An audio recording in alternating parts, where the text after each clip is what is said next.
What's going on, guys? It's Alexa back with another video, and today we're gonna attempt something a little bit different. I would like to actually deaden the sound of Bruce's exhaust because, as you guys know, the exhaust is loud. I wanted it that way. However, obviously I have a garage now and I'm a considerate neighbor in my opinion, so I'm trying to make it a little more bearable, and I actually got some acoustic foam. We're going to be laying out some panels on, right now, just the back wall. If for any reason I feel like it actually helps with the echo, then maybe I'll add more later down the line, but I don't know. I'm just gonna do the back wall right now. I have a 6x4 sheet of, actually it's not plywood. I'll tell you later what type of wood it is. I just bought it today. It was only like $11, so I'm actually pretty impressed. But yeah, we're gonna lay that on the back wall. I have 24 pieces of acoustic foam, and we're gonna be setting that up so that way Bruce doesn't wake up everyone whenever I go to work. So what I would like to do first is give you guys a raw cold start, and I say cold start, I mean it's pretty warm outside, but I haven't driven them in a couple days, so it's still a cold start.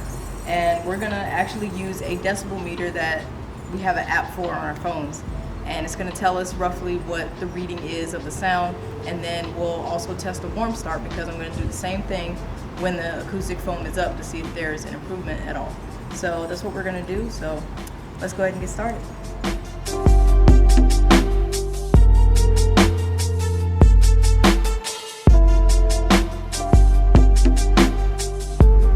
Alright guys, so here I am along the back of the car and the wall. This is about how much space I have. Clearly it's this garage, the garage's length is pretty good, but the width is still a little tight. So I'll probably usually park this far away from the wall, but here is our decibel meter, and once I turn the car on, we're gonna get average reading of what it sounds like at cold start, and then later on, after I've driven it around for a bit, we'll get a warm start when I'm pulling back in. I'm also probably gonna lay out some tape along the floor so that way I can park at, an even angle and with enough space between this side versus that side, because it can get a little tight in here. So, all right, let's go ahead and get this cold start. Sorry, neighbors.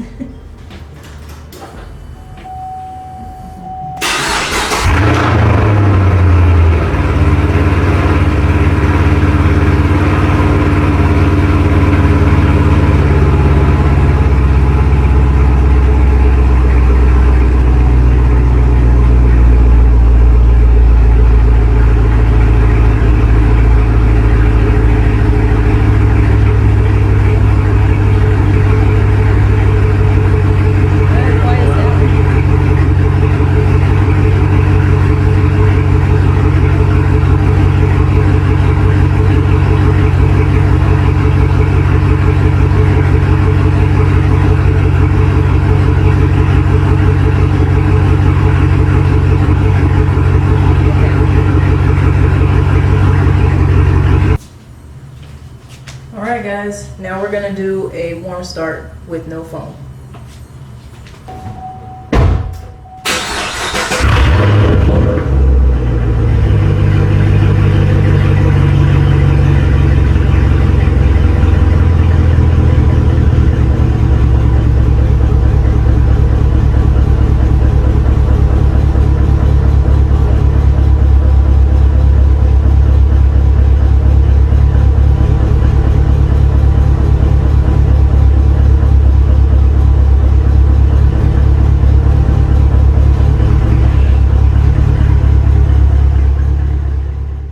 Alright guys, so here we are. We already have the tempered board mounted up to the wall. Right now we just have some nails in it to hold it in place, but I am about to actually use some screws to go into the drywall. I'm going to try to hit some of the studs that are in there to make sure this is nice and secure, because we don't want any vibrations to, eventually wiggle the nails out. So we're going to put some screws in. But yeah, this tempered board was pretty inexpensive at Home Depot. It was about, like I said, maybe $10 or $11, so that was pretty cool. So I'm just gonna make some holes on each corner. I'm not gonna go all over, I'm not putting anything heavy on this, so I don't need it to be super secure, but just the corner should be fine. So I'm gonna go ahead and drill some holes. Good.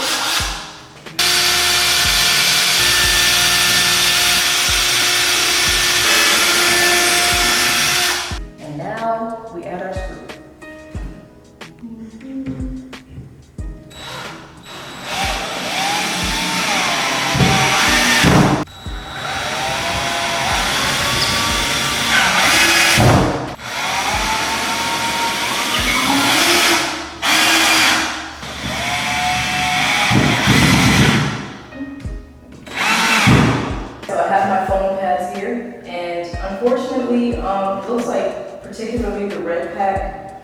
of them kind of got a little like permanently squished at the bottom. If you can see this edge versus that edge, you can clearly see something happened. I don't know if it was with the manufacturing company or if it got messed up during shipment.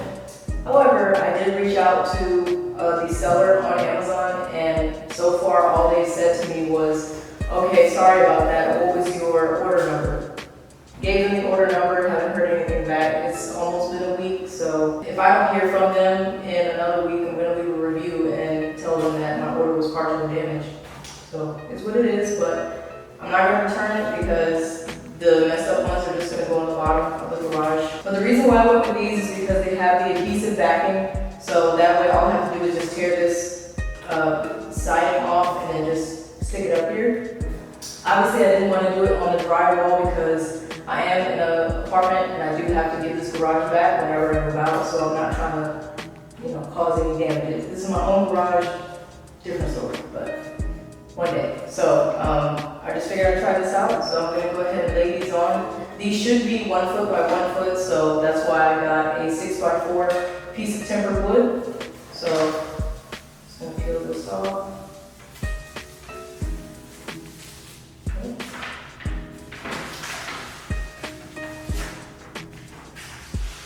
Just lay it up there.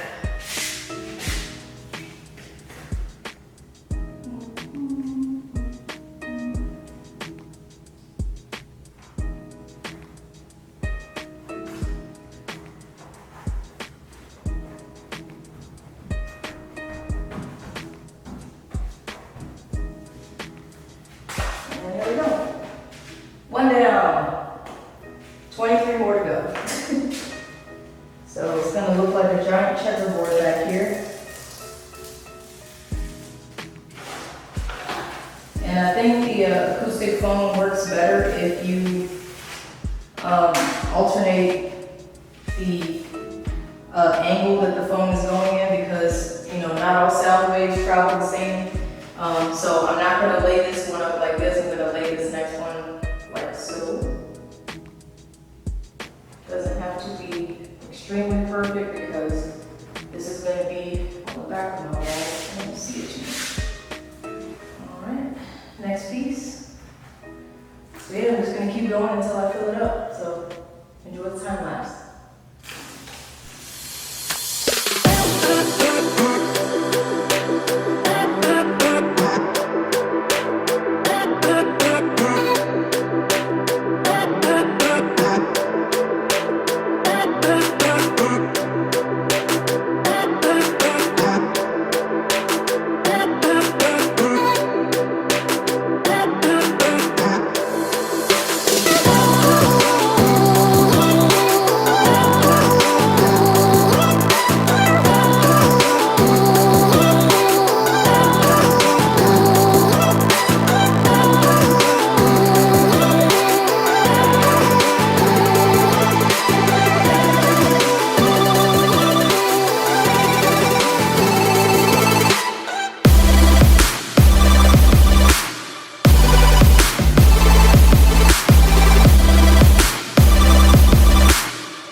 This is for function, not for looks. All right, last one.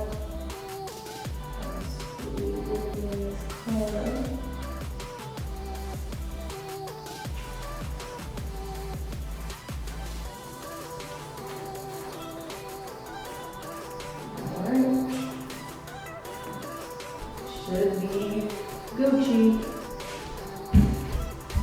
Is this an excuse for me to punch a wall? Sure. But I'm just making sure that the phone is nice and on there. If for any reason I back in and I back in a little too far, this is lovely cushion that will protect Bruce's freshly painted new rear bumper, which I told you guys about in a couple videos ago. But yeah, so now in case anything happens, got a nice little cushion. I personally feel like it's a little bit better, me talking next to this. I hear the echo kind of over there and not really here. So maybe, we'll see. But obviously I'm sure if I lined more of this garage with it, like that wall and that wall or something like that, then I would notice more significance. But this is just a trial. If I feel like it's worth it, maybe I'll buy another timber board and, you know, do it again. So regardless, I will see you guys in a couple days, because right now Bruce is actually at the shop. I just dropped him off today, so he'll be back in about a couple days or so. So obviously it'll be a few days for me, but a few seconds for you. So I will see you guys very soon. We are rolling. Here we are, day 2 for y'all, I guess. It's been about a week actually since this foam has been up in the garage. I had to get it back from paint so I could fix that scratch that I told you guys about from the little fender bender. So it's all good to go, it's all fixed, and everything looks great on the bumper. So I've just been kind of letting him chill in the garage for a few days to let the paint cure. I can't take him through any washes or do any type of wax for the next 30 days, which obviously I'm not taking him through brush washes anymore, so I'm not worried about that. But in that time of about a week of having this foam up, the panels that were pretty rough have actually puffed out some. One of the ways that you could fix these panels if they were kind of smushed down is, apparently per instructions, you could spray them with water and then use a blow dryer to kind of heat and expand it. I don't know. So because I did message the company and said, here are these pictures, why is this like this? I got it like this. And they're like, well, you can try this, this, and that, let me know if it works. I came out here literally yesterday to do that, and I was like, oh, maybe I don't have to. So that's a good thing. Honestly, what caused it, the heat and humidity in this garage. There's no air circulation if I don't have the door open, and we're late June, about to be July in Virginia. It was currently 97 today with like 67% humidity. So it's hot. I'm hot right now. I hope y'all can't tell, but I'm hot. So anyways, we're gonna go ahead and do this cold start. I haven't driven him in at least 24 hours, so hopefully this will be a good reference, and we will pull up the decibel meter once again and compare the sounds.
Well guys, as you can see, that was kind of the opposite result of what I was expecting. There's one thing that I wish I could have done differently, and 3 things that may have attributed to the louder sound with the acoustic foam being back there. The one thing I wish I would have done differently was record the sound from the front of the garage so we know what's coming out of the garage, like the sound that's coming out of the garage, because that's what I know what my neighbors will hear, not standing directly behind Bruce. They're not going to hear that. So that's one thing. Obviously, I can't go back now and see what it would sound like without the acoustic foam. But regardless, 3 things that could have caused that. One, we did use plywood or some type of wood to mount these acoustic foam pads. I'm not sure if that wood being on the wall could have caused any extra echo or vibration against the wall or anything like that. That's one possibility. In this sound test, Bruce was a little bit closer to the wall, but also the acoustic foam made him closer. Even if I parked in the exact same spot, the foam is sticking out further from the wall. So there is closer contact between the sound and the wall, even though it is foam. And the other option is that something that my non-engineering brain didn't think about is that, you know, louder sounds produce louder sound waves. The ripples in the foam may be too small to capture some of the larger sound waves that are coming out of this car. Obviously, it's loud as hell. I think foam pads, acoustic foam pads, are better at catching background noise and echoes and stuff like that, not direct, loud, you know, sounds like that. So that could be a thing. The acoustic foam pads are just too small for this volume of noise.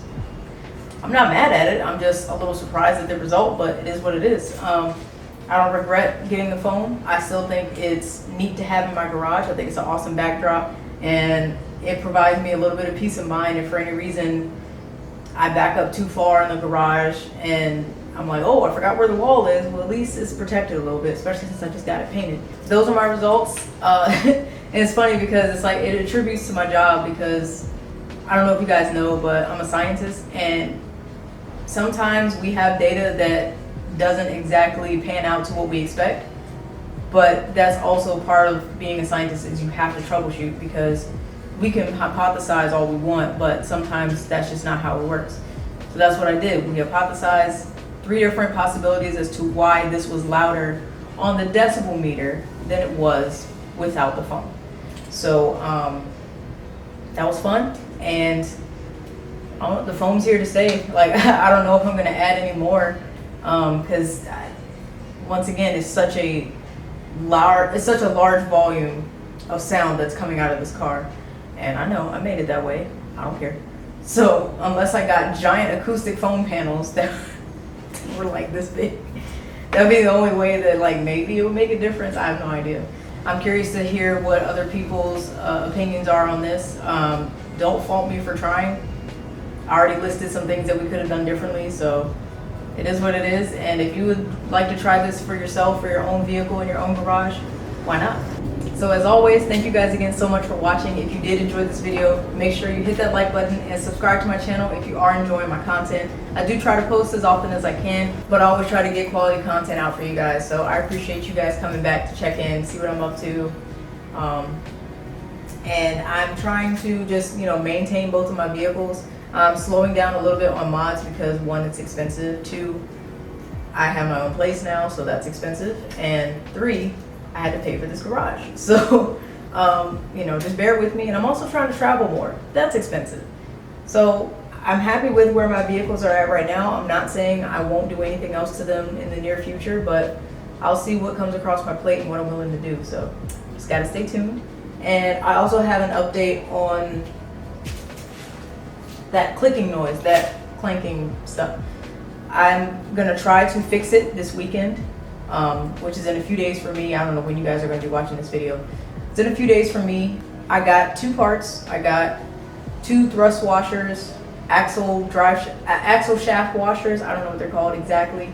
I got 2 of those, 2 axle nuts, and all of that for about $27. I got them from Chevy, and yeah, I'm gonna pick up the parts tomorrow, and we're gonna try to install it on Bruce this weekend, and hopefully everything goes well. And I might try to film it if I feel confident enough that I know what I'm doing. So stay tuned for that if you guys ever run across that issue with your Camaro. So that's coming that's coming in the near future, hopefully. So once again, thank you guys again so much for watching. Enjoy the rest of your day, and I will see y'all next time.